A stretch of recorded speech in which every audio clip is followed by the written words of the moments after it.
On this week's FAS TV, we visit Nicola Wordie to hear about her ambition to better educate the public on daily farming life and how social media has helped her develop the livestock farm Her brand. And we visit Alan Sutherland at Harpsdale Fishery Park near Thurso to hear about diversification into fishing. We're back with farmer Nicola Wordie, better known as Livestock Farm Her on social media. Like many farmers, Nicola is settling back into the daily winter routine on her farm. However, as well as working on the farm, 26-year-old Nicola is committed to promoting the industry via her large social media following. We hear how her ambition to better educate the public on daily farming life and to show how food is produced has led her to being recognised as a social media influencer with several awards for her achievements. Nicola discusses how social media has helped her business and how she has built the Livestock Farm Her brand, which now includes a website and clothing range.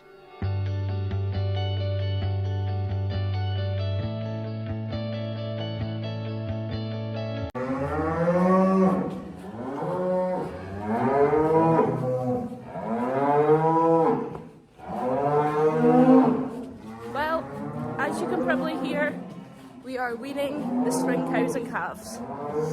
So we're doing one batch today that's the younger ones, the twins that have been on the creep through the summer.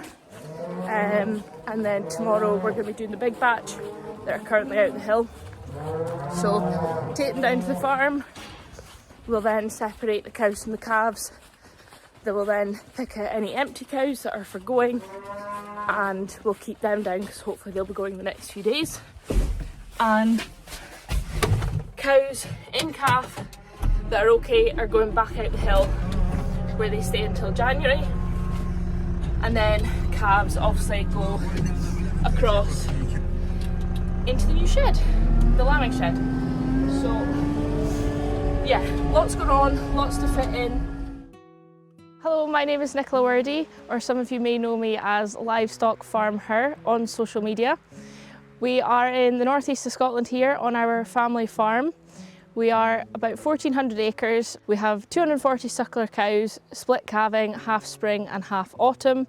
And then we're also running about 1,000 breeding ewes as well. And we grow a small amount of barley just to keep for ourselves to feed to our cattle. I started my social media channel back in January 2021 when I felt that the gap between the farmer and the consumer was getting bigger. I felt it was really important to share our story on a true working farm and give the general public an insight into farming and an idea behind what we do and why we do it. So it was just to try and educate and inspire people into farming, and if I could get allow people on a farm from the comfort of their own home, then hopefully that was going to be a good thing.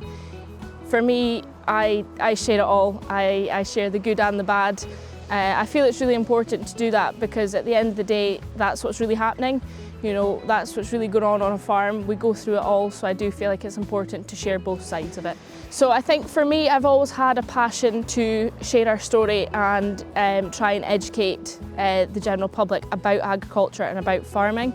So for me, it was a no-brainer to start this account and share what I was doing daily on the farm here. Like I say, I've got a real passion to share and educate and just give everyone an insight into what goes on in agriculture and at the end of the day, what happens to produce food on our table. So for me just now, a typical day, now we're in the throes of winter, the cattle are all inside, like many others I'm sure. We start off by feeding and bedding everything, so I just simply place my phone in the window of the tractor, probably in some quite risky places at times, and just let it record and just share everything that goes on and you see it as it happens. When I started my channel back in 2021, as I mentioned, I didn't expect it to grow like it has. It continues to grow daily, which I am so grateful for. It's been a huge asset to the farm here, it's been a huge benefit, whether it be working with different companies that we've already worked with for a while, sharing our story behind certain products, which will benefit our farm. You know, I only work with companies that will benefit the farm, benefit the livestock at the end of the day, because they're the ones that are important, they're the ones that are top priority to us. So for me, it's opened up huge opportunities. We've had lots of on-farm events. I've been asked to speak at lots of various events as well. I was asked to speak at Scottish Parliament recently too, which is, it's unbelievable to think, to be honest, but I am so grateful for the opportunities that social media has brought. So for me, I think if you're thinking about doing it for yourselves on your own farm, your own business, I think it's a huge opportunity that you should definitely grasp a hold of. Try it out, you've got nothing to lose at the end of the day. You know, if you're maybe selling produce off farm, if you've got a wee farm shop or something, you know, that's a different angle. You could approach different people, you could get in touch with other folk that broaden your farm shop if that's, you know, what you've got. If you're just wanting to share your story as well, why not? You know, the more we can give an insight into farming and share what happens on the farm to the wider public, surely it can only be a good thing. So through sharing my daily going-ons on the farm, I have been working with some companies recently as well, which again have been benefiting our farm. For example, Flock Watch and Herd Watch. This has made recording the medicine usage, registering calves, moving animals off farm, etc. so simple to use. It's on your phone, you can just take it out, and if you jab an animal, you can do it there and then. If you purchase medicine, you can input it there and then. Registering a calf, you can do it there and then uploads it straight to Scotty ID. So everything is done from your phone instantly, meaning that your records are kept up to date and it's done, nothing is forgotten about. Another company that I work alongside, and I am very grateful for the opportunities they have given me also, are Tapari. We purchased the Tapari HD4 Racewell with Macron scales back in 2022. Since then, I was sharing all the time on social media how the Racewell was benefiting our sheep handling system, how it made everything so much easier, so much simpler. So much data can be recorded as well, which is very important nowadays. But also it's allowed me to work with the sheep myself with my 2 dogs. But from then, it's also brought me new opportunities with Tapari of the new sheep handling setup that we set up in this shed behind me here through summer, which again has made the handling of sheep so simple and very, very easy to use. So I started off with Instagram and then I moved quickly on to Facebook as well, where I enjoyed sharing the stories every day of what we were up to and sharing pictures, and it was always there on your grid. You were capturing folk when they were scrolling past. I then, just about a year ago, went on to YouTube, where I found that that's a whole different audience. You know, people are making an effort to click on your videos, to sit down to watch, you know, a 15-20 minute video, whereas opposed to Facebook and Instagram, folk are maybe just scrolling past, just seeing highlights. But I like having all of them, you know, given that broad spectrum, you're kind of getting folk from all different angles. So I really love sharing all the different accounts. So as I mentioned, when everything started to grow, I felt that the next step was maybe to go into merchandise, just for a wee bit of fun, to be honest, get my name out there. You know, if folk liked the logo that I produced and wanted to keep warm at the same time, then hopefully that was a good thing. So it's sort of grown arms and legs now. I've got a website up and running now where I sell my merchandise. Everything is just made to order, so I don't have to carry any stock. Everything's just, as the order comes through, it's then made. And again, that has grown arms and legs also, where I've now branched out into Harpsdale stores. So done a wee bit of work with Harpsdale recently. Again, very grateful to them for this opportunity, where we're starting to put hats and headbands into the stores to start with, and we'll see how it goes from there. So yeah, over the last few years, I've been nominated for a few different awards, again, which I'm very grateful for. So the first award that I was nominated for was BBC Countryfele's Young Champion Award, which was to try, it was all about promoting the industry through social media, which again was, I was honoured to be selected as a finalist for that. But my biggest achievement to date is the Royal Northern Agricultural Society's 35 years and under Achievement in Agriculture in the North East, which I'm so honoured to have won.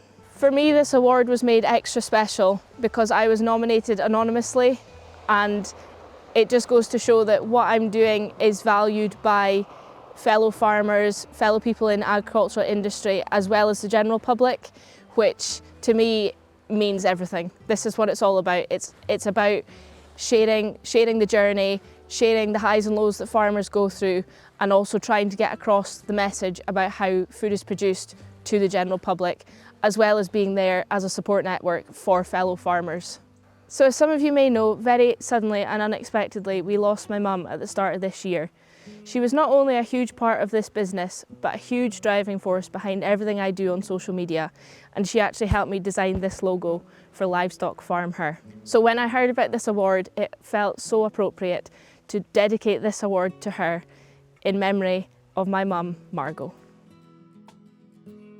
Recently, Farmstrong asked me to speak at AgriScot as well. So for me, that's really important, sharing, as I've mentioned, the highs and the lows of farming. I get a lot of messages, majority of them are supportive, but you do get the odd negative comment now and again, where you have to deal with it. You know, it's there, you're reading it and you're drawn to it, to be honest. But for me, it's about trying to share, with sharing everything, you open yourself up to that. But thankfully I can say that not many messages are negative. A lot of them are supportive, from farmers that are maybe, you know, equally having a bad day or a bad week, or are just having a bad time, they're struggling. More so this year, I've found it a huge benefit for me to share how I'm feeling, everything that we've been going through. You know, a lot of people can relate to that, and it's been really nice for me to speak to people that understand as well, or even just be somebody else that they can talk to and say, yep, I've had a bad day too, or I've had a good day. You know, it's not all about sharing the low stuff as well. You know, it's about being positive. It's about sharing the good things that are going on as well. But I think we all just need to remember that, you know, it's not all good days. We all have bad days, and that's okay. And the more we talk about it, the more we share it, the more people see it, hopefully the better it'll be. So when people refer to me as an influencer, I find it very strange. For me, it's always just been about a female sharing some videos of our farm and trying to educate and inspire the general public into farming, about farming, and just give that understanding as to where the food comes from. I do find it very strange, but I am so grateful for every opportunity that's been brought through my social media. Looking to the future, I hope I can continue with Livestock Farm Her, keep telling our story, keep building on my brand, and hopefully keep inspiring the next generation.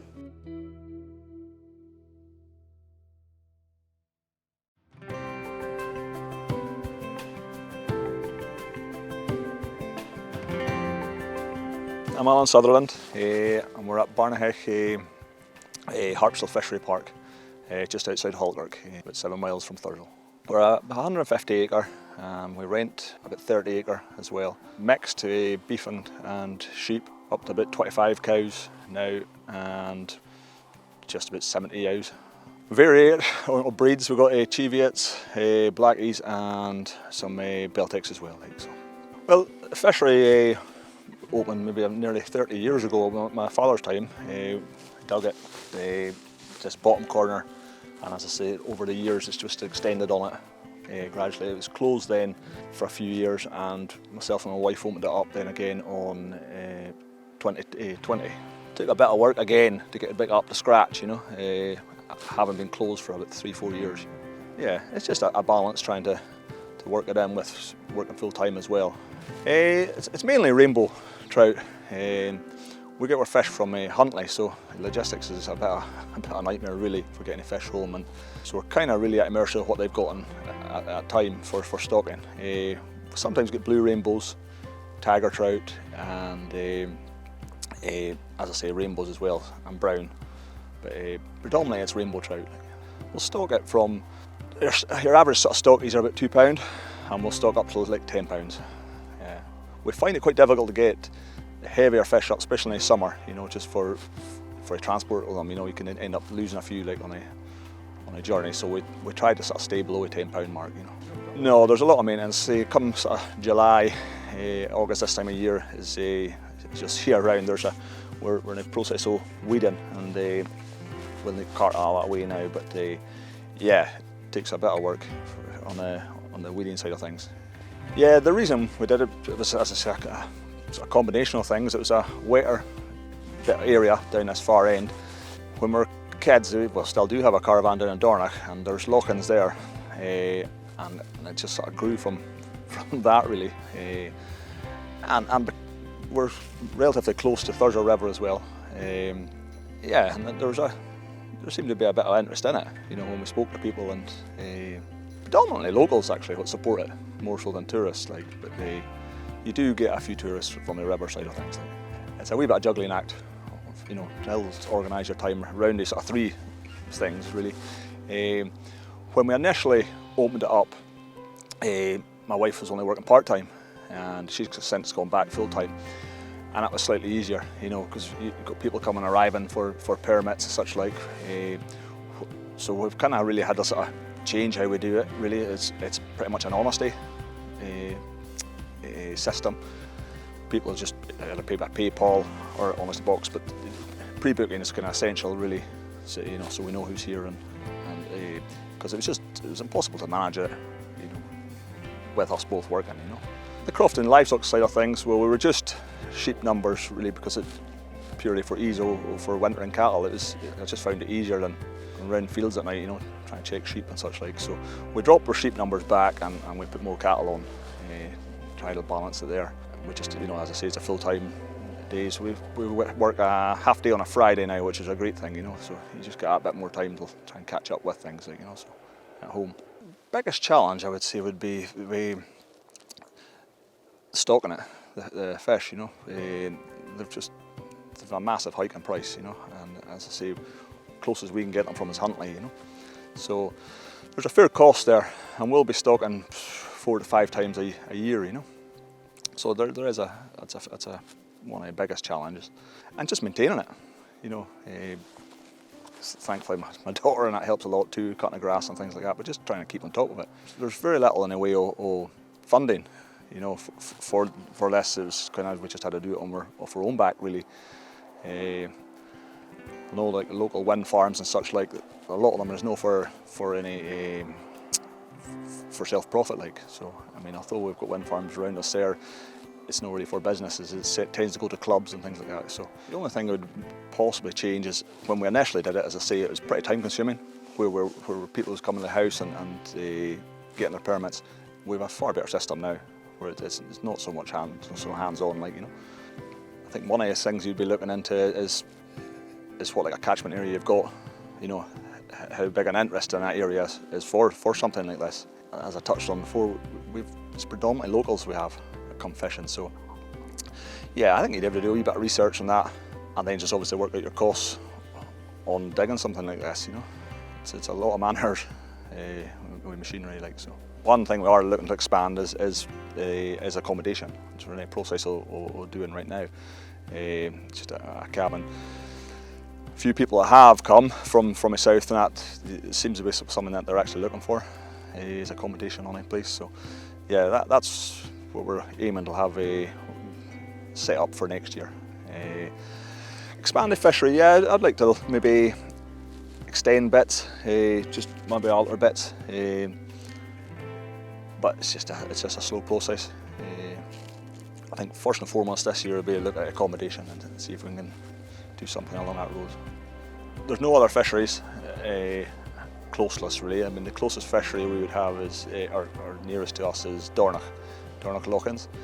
We're the most northerly fishery in Britain, and even further north, obviously, Orkney, there's no fisheries there as well. So in that sense, it's quite a good catchment. We do get some guys actually coming from Orkney fishing as well, like. So yeah, in that sense, it's quite unique for up here. It's important to me, really, to be quite honest, is because it's something my late father started, and part of the thing was it's just to keep that going, you know.